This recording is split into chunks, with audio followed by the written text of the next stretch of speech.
Hi mga mahal! For the unwind and relax muna ang mga person for this week. Papunta nga kami ngayon sa San Fernando, La Union. Pero nag-stop over muna kami para bumili ng ilang kailangan namin at syempre para kumain na rin. Sabi ko nga not for heavy meal muna ako for today's video. Pero ang hirap talaga pigilan ng sarili pagdating sa pagkain.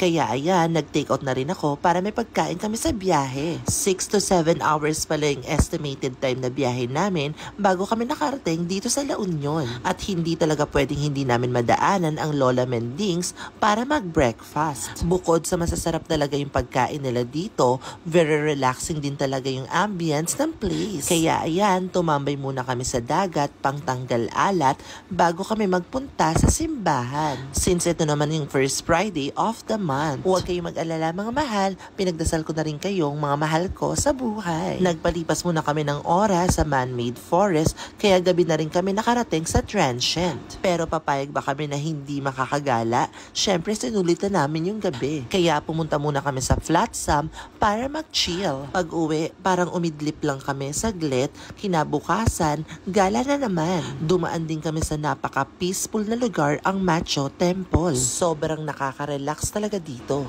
Bago kami umuwi, syempre dumaan muna kami sa bilihan ng mga pasalubong. At syempre kumain na muna din kami para may